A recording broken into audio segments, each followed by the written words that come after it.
yang ada saat ini. Ya. Formasi untuk P3K ini ada kurang lebih 1 juta lebih, 800.000 diantaranya itu untuk pemerintah daerah. Kenapa demikian? Rupanya formasi yang kita siapkan 2,3 juta itu dari usulannya itu nggak penuh Bapak Ibu sekalian, hanya 1,2 juta. Padahal kita siapkan 2,3 juta itu. Ya. Tapi ini juga terkait dengan belanja pegawai. Nah kemarin di DPR itu kami dipanggil oleh DPR kaitan penekanan ini harus diberesin nih tenaga non ASN. Ya, nah, sebetulnya secara permen sudah kita siapkan, tapi tadi kenapa ini tidak bisa terpenuhi? Karena kita juga tidak bisa memaksa teman-teman Pemda ya untuk mengangkat, tapi mereka tidak dibayar. Makanya nanti ada solusi kira-kira seperti apa. Yang pertama, Bapak Ibu sekalian, ada prioritas-prioritas untuk P3K ini, ya, termasuk mengakomodir dan menyelesaikan problem yang di bidang kesehatan, pendidikan dan sebagainya. Nah semuanya diharapkan mereka itu tidak ada yang otomatis.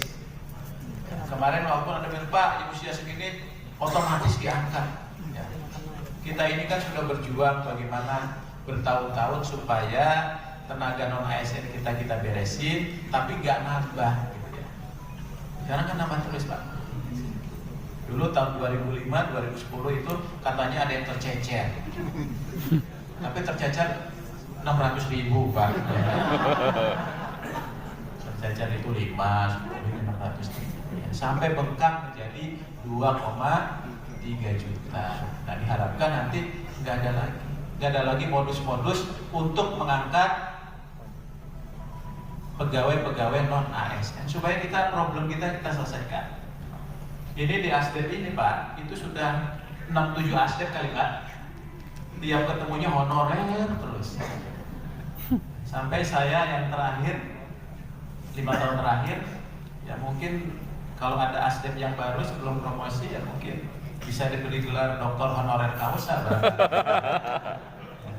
Ternyata nggak beres juga. Nah makanya nanti Bapak Ibu sekalian, ini harapannya kita beresin. Lalu strateginya gimana? Ya, ex-PHK 2 dia masuk, yang terdata dalam database BKN, karena kalau kita akan mengikuti perpalnya itu cukup sedikit, itu pasti juga akan jadi problem, apalagi ini konsepnya DPR. Yang ketiga, bagi tenaga non ASN yang masih bekerja paling kurang 2 tahun. Jadi gimana nih strateginya kita beresin ini? Tetap mereka itu Bapak Ibu wajibkan untuk mendaftar dan ikut seleksi. Bagi mereka yang sesuai dengan formasi dan jabatannya, maka dia akan diangkat menjadi P3K. Tapi bagi teman-teman ini daftar juga, tetap dia itu nanti statusnya harus berubah menjadi P3K. Walaupun nanti kita skenario kan di dalam regulasi kita menjadi P3K paruh waktu yang tidak mengganggu belanja pegawai, karena tidak harus diambil dari belanja pegawai. Yang penting mereka itu tidak diberhentikan, karena prinsipnya tadi ada 4 tadi. Pertama, tidak boleh ada PHK massal, tidak ada pembengkakan anggaran, tidak ada penurunan penghasilan. Yang keempat, harus sesuai dengan regulasi. Makanya payungnya kita siapkan. Ya, karena setelah Desember 2024 dia tidak bisa lagi menjadi tenaga selain PNS atau P3K.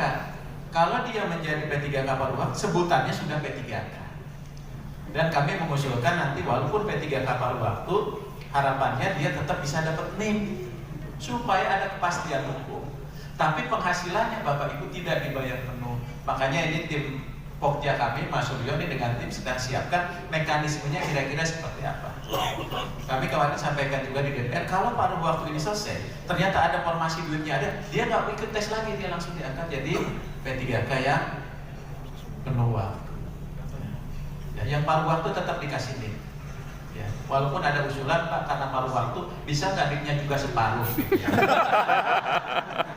Gak usah kita kasih aja Pak. Hitungan banget sih. Nah, jadi tetap, nah harapannya nanti tidak ada lagi sebutan yang lain-lain. Ya, ini upaya kita. Nah ini mohon Bapak Ibu sekalian, Kalau perlu Bapak Ibu kumpulkan teman-teman yang sudah bekerja memenuhi syarat tadi, ya, Anda boleh. Kan sering nanya, boleh nggak kami mendaftar? Boleh Pak. Makanya ada klausul tadi, tenaga non ASN yang aktif bekerja tapi tidak terdaftar. Boleh. Tapi setelah itu Bapak Ibu jangan coba-coba lagi untuk mengatakan. Nah, saya yakin teman-teman ini paling tersiksa urusan yang ini. Betul.